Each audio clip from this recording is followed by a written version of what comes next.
Hi everyone!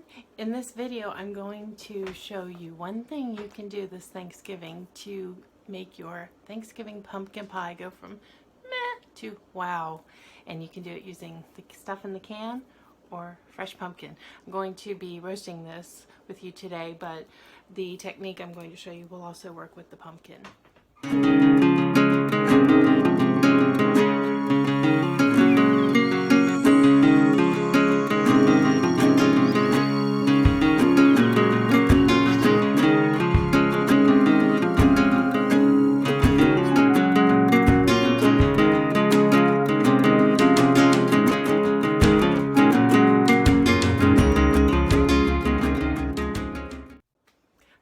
If you're new here, I'm Stephanie. I was a private chef to the rich and famous for a decade, so I know a thing or two about how to make every food taste delicious.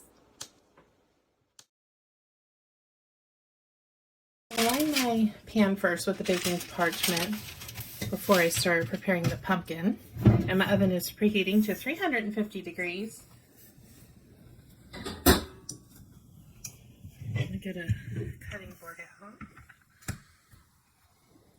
I'm going to put this under it because we don't want this sliding around for any reason whatsoever. And then I have a couple, but here's my first one, and I didn't notice this, but it's got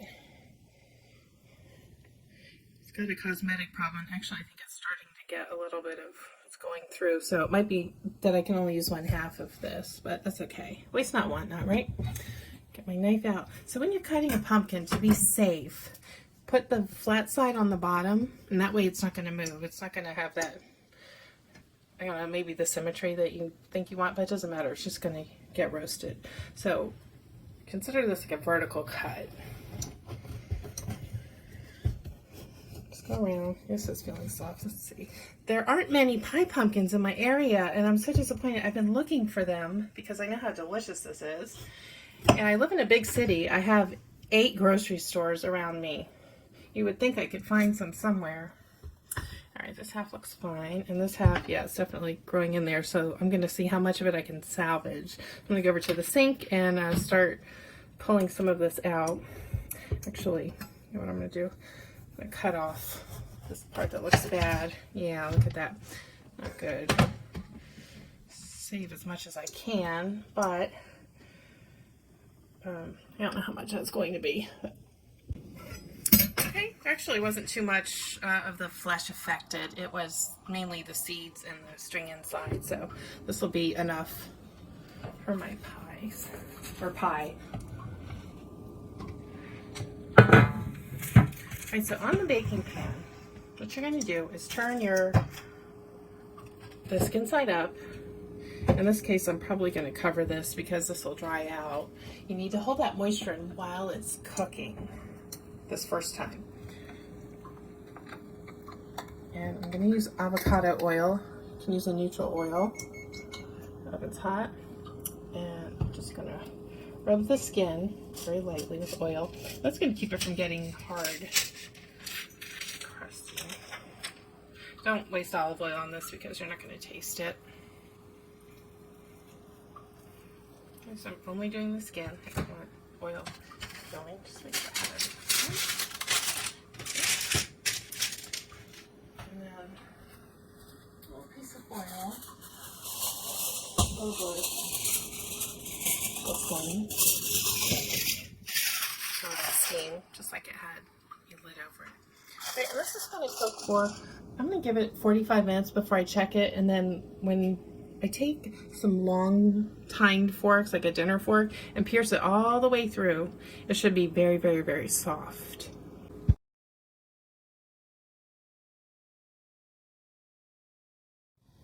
All right, it's been about 45 minutes, and I'm going to take the pumpkin out of the oven.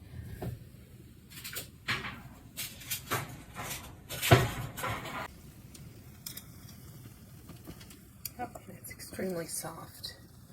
So I'm going to put it on the mat to work with it.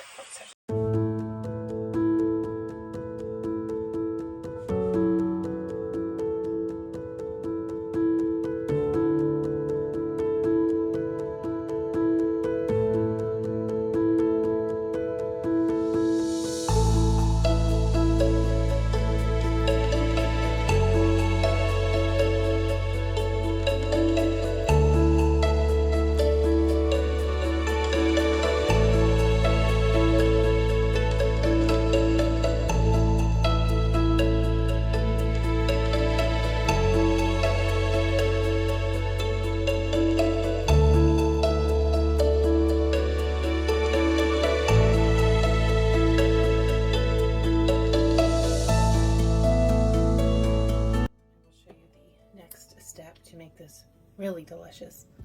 You can see here how much I got from that half that I salvaged because part of it was going bad. There was quite a bit, so that was worth the effort. I'll just pull this out. Now it's a little hot. And I'm gonna also do this stuff with the canned pumpkin so you can see how that comes out as well. I have to say, with the food prices, they've been up this year. Pumpkin is not. I think it's the only thing I bought that I've noticed is the same price as it was last year, at least the brand that I bought,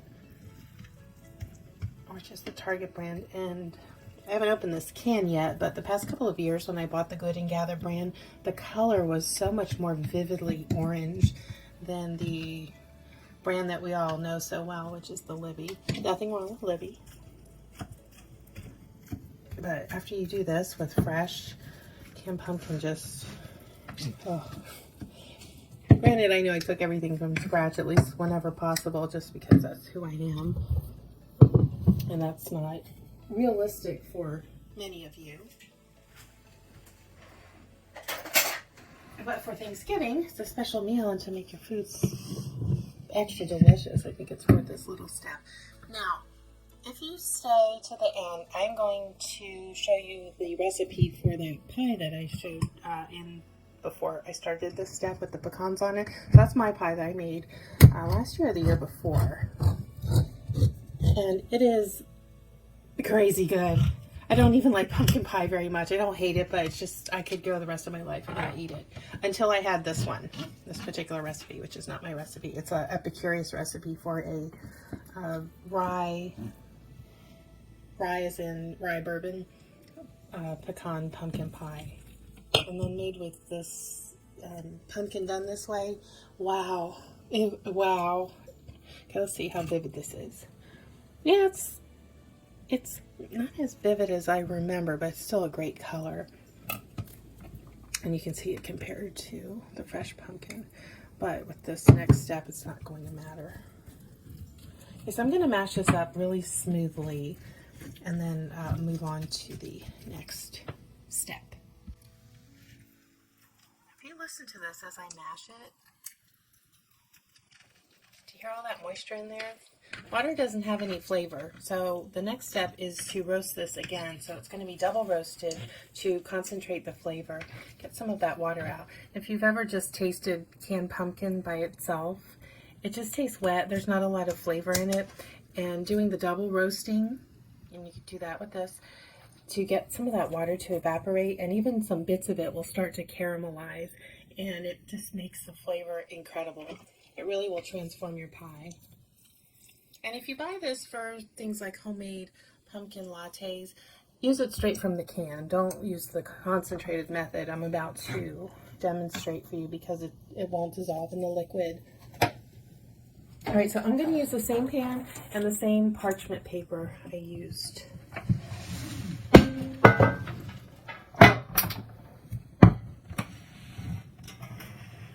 One thing you have to be careful of is while this is in the oven, because there's so much water, it's going to let off a lot of steam. So step back when you open your oven because you will be turning this every 15 minutes. Bake it at 350. Just leave the oven on after you do this. If you're roasting from fresh, if not, preheat it if you're using canned. And then every 15 minutes or so, looking for my offset spatula, I don't know where I put it. Go in and give it a turn to make sure that all the areas are letting off, oven's hot again, is letting off all the moisture in the pumpkin. It should be pretty thin so that it gets more contact with the heat.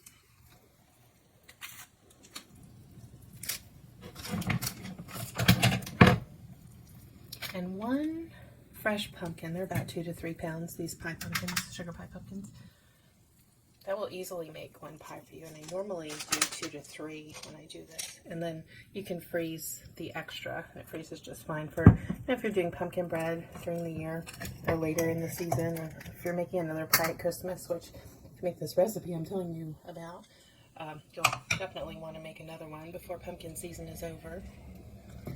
So just spread some of this on it too.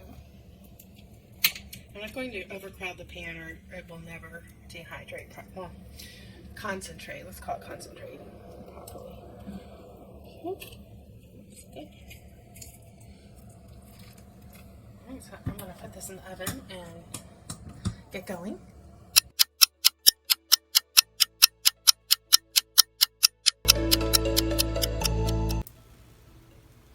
Alright, this is 45 minutes after. You can see there's some color going on here, a little brown, and it's dry, but it's not like a paste. It's almost like a thick mashed potato. You don't want it too dry. There should still be a little bit of moisture to it. You can see so much of the water is gone now. It's very fragrant. And this is going to add so much flavor to your pie and other baked goods that you use pumpkin in.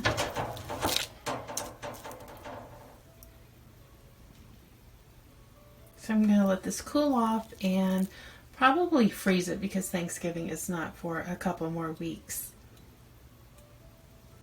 Alright, so that's how you make a better tasting pie. And let me know if you try it and how your results are. I know you're going to love it.